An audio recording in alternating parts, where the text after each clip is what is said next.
m'appelle David Thouma, donc je suis un des cofondateurs et le directeur technique d'Open Datasoft. Donc, Open Datasoft, on développe une solution qui vise à permettre à ses clients de valoriser leurs données auprès de leurs propres clients, donc une collectivité auprès de ses citoyens avec une solution de plateforme Open Data, une entreprise avec ses collaborateurs internes et la capacité pour du coup n'importe quel type d'organisation de mieux partager en interne des données structurées, et puis également une entreprise qui va vouloir développer des services, des produits digitaux à partir des données qu'elle produit ou des données qu'elle va chercher à l'extérieur auprès de partenaires ou des sociétés qui les commercialisent.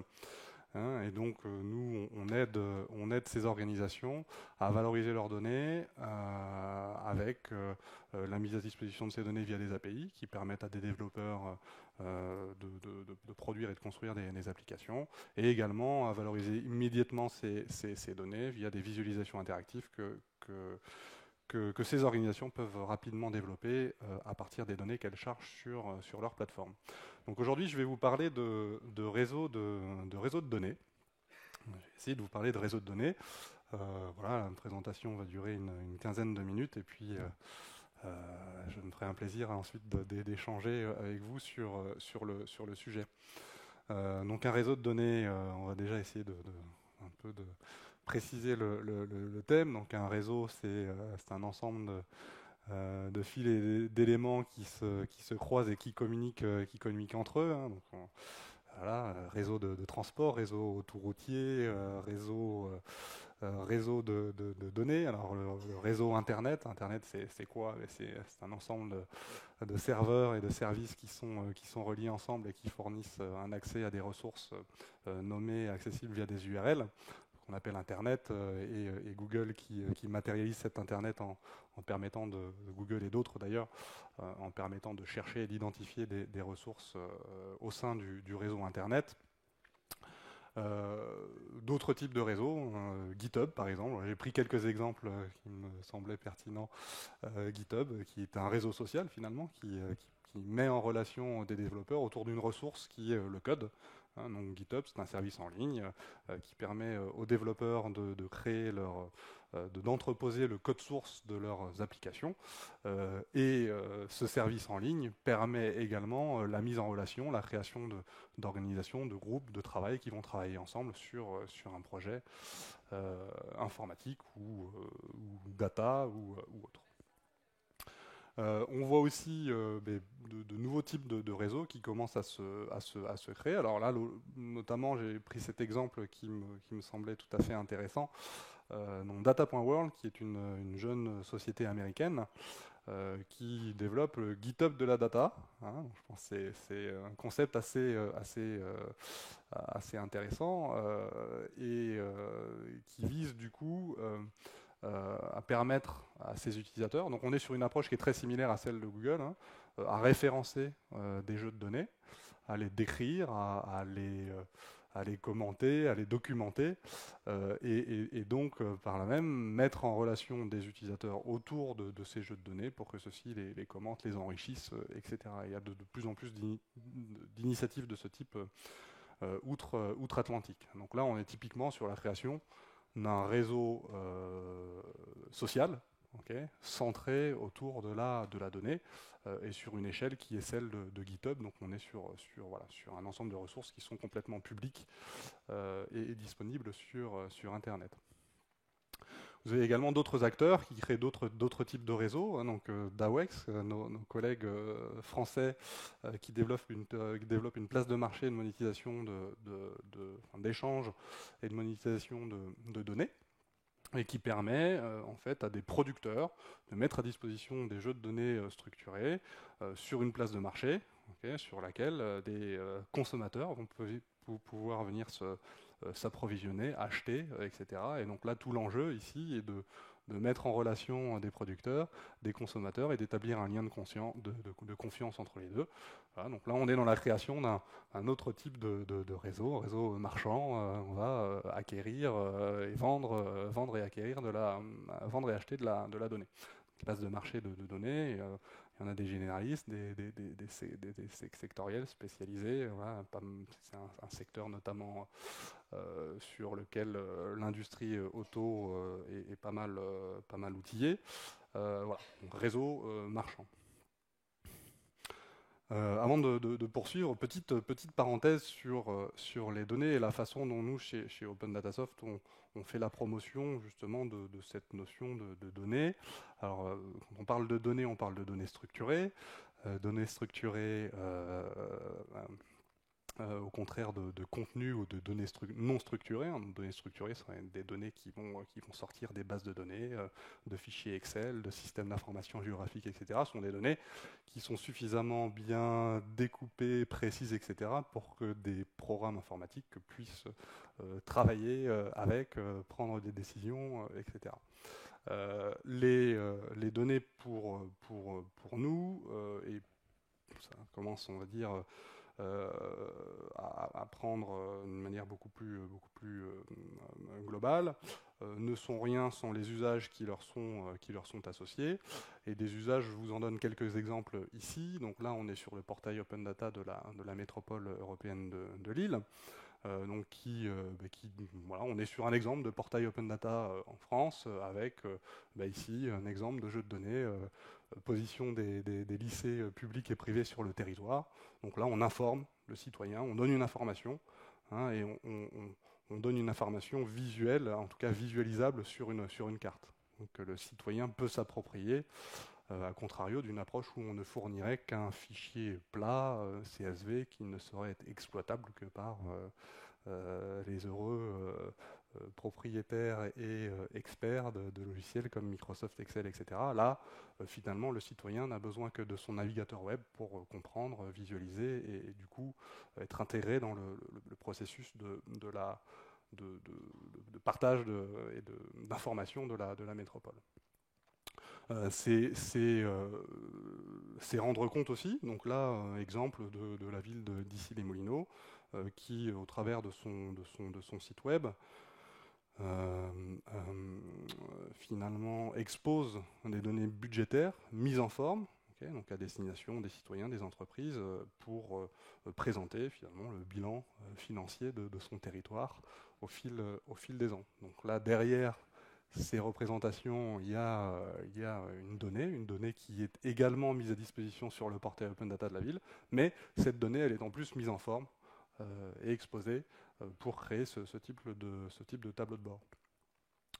Alors, j'aime bien cet exemple du portail Open Data des Hauts-de-Seine. On est ici sur la collection numérisée du musée Albert Kahn, musée du 92, avec des Hauts-de-Seine, donc une collection de photographies prises au début du XXe siècle, environ 50-60 000 images qui sont localisées, enfin qui sont géolocalisées,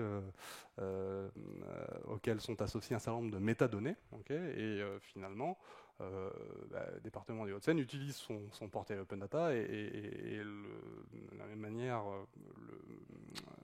le musée Albert Kahn utilise cette ressource numérique pour faire la promotion de cette collection, la partager plus largement sur Internet en maîtrisant précisément la façon dont tout ça est catégorisé, classé et présenté. Hein. Donc on présente, on affiche, etc. Et puis la donnée, elle va servir à créer. Donc là, je suis par exemple sur une application, il y a des frites plutôt sympathique, développée sur le territoire de Saint-Malo, à partir de données qui ont été ouvertes par la ville sur les menus des cantines scolaires. Voilà, et du coup, un citoyen qui s'est emparé du sujet, qui a développé une application qui a été reprise plus ou moins à l'identique sur d'autres territoires, puisque les données étaient présentes sous le même format, à l'identique, etc. Hein, donc la mise à disposition de données va permettre de créer, ce que je disais tout à l'heure, créer des services digitaux à destination du citoyen pour répondre à d'autres types de besoins et d'usages. Donc, quels sont les enjeux pour moi de la mise en réseau? Les enjeux principaux sont que on peut lier des gens et des données, comme on pourrait le faire dans un annuaire, comme on l'a vu tout à l'heure sur la plateforme data.world. Mais là où ça devient vraiment intéressant, c'est quand ce lien permet finalement simplement aux gens qui sont liés à la donnée d'exploiter cette donnée simplement. Donc, enfin, simplement en la visualisant, en la réutilisant pour développer des applications sans avoir besoin de la télécharger, de l'exposer sur son propre serveur d'application. Et donc pour ça, la notion d'API me semble fondamentale. Donc le fait qu'une plateforme propose de facto un accès via des API à la donnée permet derrière une mise en réseau beaucoup plus efficace, actionnable, en tout cas pouvant rapidement mener à une réutilisation pertinente et efficace de la donnée. Et un deuxième élément fondamental qui est, pour créer un réseau, le principe d'un réseau, c'est qu'on va finalement distribuer les responsabilités, alors soit au sein d'une organisation, sur un territoire, etc. Et donc pour ça, il faut être capable de déléguer, voilà, de créer de nouveaux nœuds du réseau, donc que ce soit des sites web, des plateformes de données, etc. Et avoir la capacité à finalement diffuser ou partager, faire en sorte que que les différents nœuds de ce réseau partagent ensemble des données qui leur sont des données qui font partie du réseau, en évitant autant que faire se peut la duplication. Parce que si voilà, je suis une entité qui partage la donnée avec trois entités en dessous, si chacune de ces entités duplique la donnée, la charge et la modifie éventuellement pour ses propres besoins, on a un peu perdu le lien. Si la donnée maître, si la donnée à source change, et bien ces changements auront du mal à être répliqués sur les sites, sur les plateformes tierces. Et du coup, la capacité à proxifier, à distribuer, à partager une donnée sans la dupliquer est un élément essentiel qui permet derrière de construire encore une fois un réseau efficace et qui permet de travailler sur une base et un ensemble de données communes et on va dire stable, résistante dans le temps. Je vais vous donner quelques exemples de mise en réseau. Donc là, je suis alors je vais prendre des exemples qu'on connaît bien. Après, il y en a d'autres chez Open Datasoft. Il y en a d'autres aussi tout à fait pertinents. Là, j'insiste sur 4 ou 5 sujets, plutôt dans le domaine de l'open data, mais pas que. Puisque pour le coup, ce sont des exemples que vous pouvez derrière retrouver dans vos navigateurs préférés. Donc là, je suis dans l'univers des greffes des tribunaux de commerce. Donc Infogreffe, qui fédère l'activité on va dire numérique des greffes des tribunaux de commerce en France, donc 134 greffes en France, un organisme central qui fournit des services numériques à l'ensemble de ces greffes. Et un des services développés par Infogreffe ces dernières années, c'est la mise à disposition des données des entreprises, donc une partie du registre du commerce, etc. Ils avancent sur ces sujets et récemment, ils ont lancé une initiative assez intéressante qui consiste à finalement créer pour chacun des greffes des tribunaux de commerce un portail de données qui leur est propre, et sur lequel qu'ils alimentent à partir de données gérées directement par Infogreffe, qui du coup sont proposées au REF de manière simple, accessibles, des tableaux, des cartes, etc. Et derrière, la possibilité pour chacun des refs de compléter ce portail avec des données qui leur sont propres, des données locales qui ne fait pas forcément sens de remonter au national. Et donc en faisant ça, finalement, InfoRef anime la communauté des refs français en proposant une ressource, en proposant à chacun des refs la possibilité de se connecter, voilà, à un réseau de données sur lequel des informations diverses et variées vont pouvoir transiter. Donc là, on n'est pas sur de l'open data, c'est un réseau qui est aujourd'hui fermé. Ça aura peut-être vocation à évoluer dans le futur, mais on est dans la construction d'un réseau, voilà, sur une échelle maîtrisée par une organisation qui est voilà, composée par l'ensemble des refs de France. Deuxième exemple de petit réseau. Alors, on est sur un réseau de portail open data avec EDF qui finalement pour une problématique bien particulière qui est la communication sur l'activité d'EDF pour la Corse et pour l'outre-mer.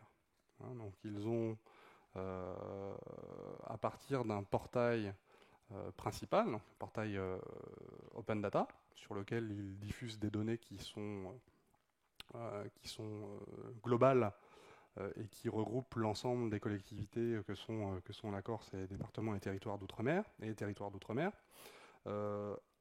À partir de ce portail principal, ils alimentent un certain nombre de sous-portails, donc 3 ou 4 sous-portails pour l'instant, qui vont présenter des données propres du coup collectivité, propres à la Corse, propres à la Martinique, à la Guadeloupe, etc. Et de la même manière finalement que pour les greffes, on va pouvoir retrouver sur ces portails des données qui cette fois sont propres au territoire et qu'ils vont pouvoir croiser et avec lesquelles ils vont pouvoir venir compléter les données qui leur sont fournies par la maison mère entre guillemets. Hein, donc là on est sur un exemple de portail open data géré par une organisation donc qui est EDF, mais qui fournit finalement à l'ensemble de ces filiales d'outre-mer une solution techno qui leur permet de profiter du travail de standardisation, de nettoyage de données un peu référentielles, et qui vont ensuite pouvoir compléter ce référentiel avec leurs propres assets digitaux. Autre exemple de réseau, donc là on est sur le portail du département de la Haute-Garonne. Pas mal d'exemples en France aussi qui commencent à poindre avec ce type d'approche. Des exemples également de cet ordre-là avec le département des Hauts-de-Seine. Donc un département qui s'est approprié le sujet open data, qui investit sur le sujet open data et qui invite les collectivités de son territoire à disposer de leur propre portail, hein, mais en leur apportant la possibilité de très simplement rapatrier sur leurs portails locaux, donc portail des collectivités, des données qui sont publiées à une échelle départementale. Et vice-versa. Hein, donc ça va dans les deux sens. Là, dans ce cas-là, le fait de proposer à une collectivité son propre portail permet d'appliquer, on le voit là sur la slide suivante, d'avoir sa propre politique de maîtriser complètement la propre politique de valorisation de son territoire au travers de la donnée, avec une charte graphique bien spécifique, une ligne éditoriale sur la publication de données qui leur est également spécifique, leur permet de récupérer de l'échelon départemental des données qui la concernent, et permet derrière au département de récupérer automatiquement les données publiées par la collectivité pour fédérer sur un portail à visée départementale l'ensemble des données publiées sur le territoire. Hein, donc là, on est sur finalement les prémices de la construction d'un open data territorial avec voilà, une collectivité qui fournit le service à d'autres aux communes de son territoire. Autre exemple, je terminerai par celui-là. Euh, Autre exemple, un peu du même ordre, mais juste pour vous montrer que ce type d'approche n'est pas forcément l'apanage des collectivités sur un échelon intermédiaire, soit les départements et régions. Là, Infocom 94, donc on est sur une société d'économie mixte, donc qui fédère une vingtaine de collectivités dans le département du 94. Et qui a construit un réseau de données, donc avec ces 20 collectivités, donc constitué d'un portail principal et de 19 sous-portails qui sont mis à disposition de ces collectivités, de ces communes en l'occurrence, et qui procèdent de la même manière. Hein. Donc le syndicat produit des données qui vont intéresser tout le monde, okay, quelques jeux de données. Ces jeux de données sont partagés avec toutes les collectivités, mais les collectivités derrière ont la possibilité finalement de rejoindre ce réseau, de bénéficier des données, de les réexposer en open data ou pas, et puis surtout d'animer l'open data sur leur territoire. Hein. Donc là, on est sur un exemple de création de réseau de données par une SEM qui construit et apporte un service aux collectivités qui sont membres. J'accélère ici. Alors, un autre exemple, donc là, un peu plus plus anecdotique ou plus expérimental, on va dire.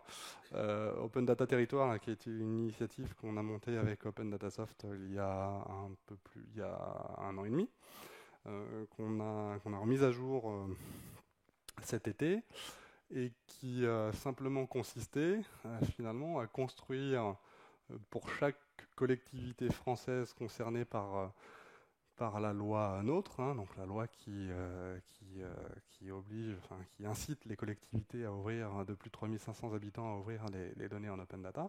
Donc on a construit pour chaque collectivité, pour chaque échelon, hein, donc ville, intercommunalité, département, région, un portail open data basique, hein,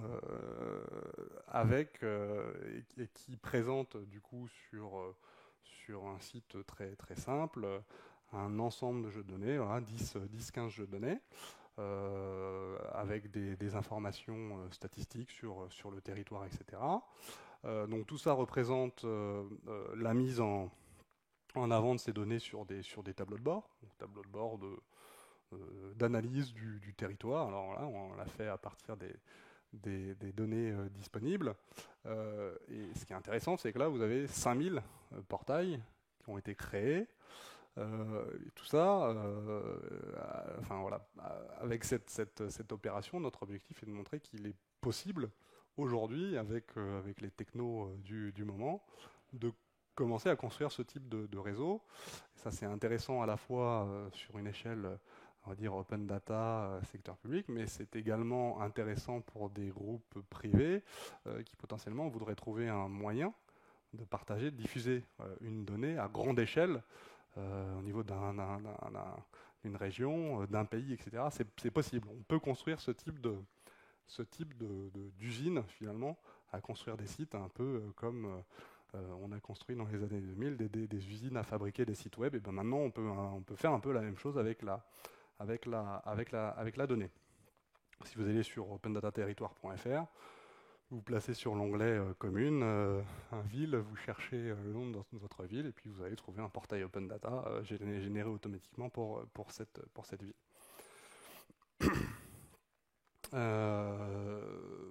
Pour finir, c'est un peu le début de tout ça, donc on attend les retours d'expérience, et j'aurai plaisir à venir partager avec vous les retours des quelques retours d'expérience des quelques exemples que j'ai cités.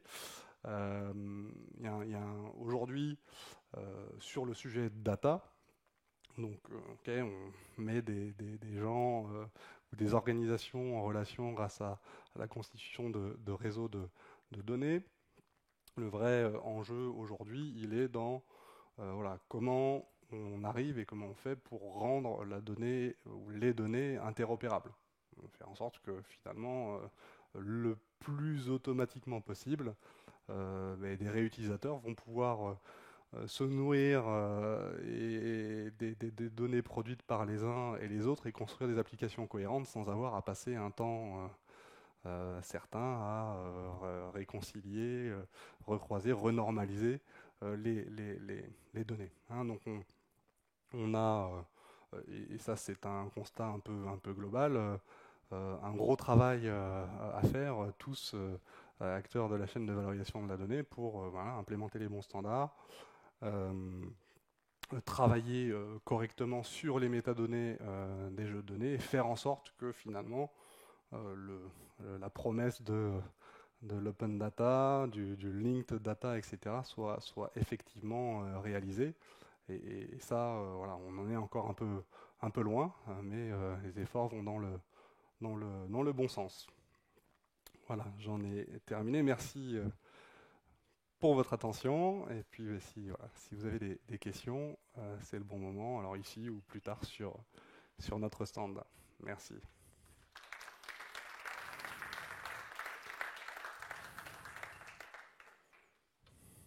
Alors, est-ce que l'Assemblée a des questions? Allez-y.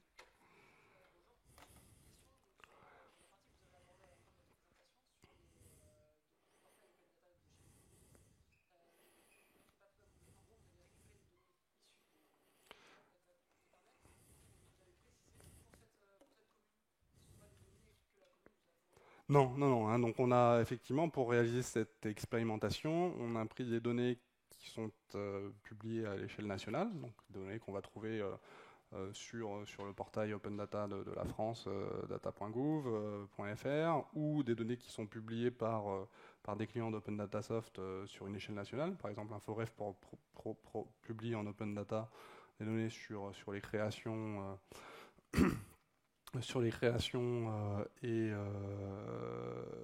d'entreprises en France. On a des données qui sont publiées par l'INSEE sur la base des entreprises. Et donc à partir de ces données-là qu'on restreint finalement sur une échelle locale, on peut venir alimenter des portails thématiques de manière automatique. Donc ce ne sont pas des données qui sont fournies par les villes, ce sont des données qui sont aujourd'hui dispo à l'échelle nationale. Et il y a d'ailleurs un certain nombre de travaux engagés et fort intéressants par la mission Etalab, là, donc, qui s'occupe du portail Open Data français, mission Etalab, mission Open Data locale, pour justement la définition de ces grands jeux de données communs voilà, qui facilitent ce type d'initiative.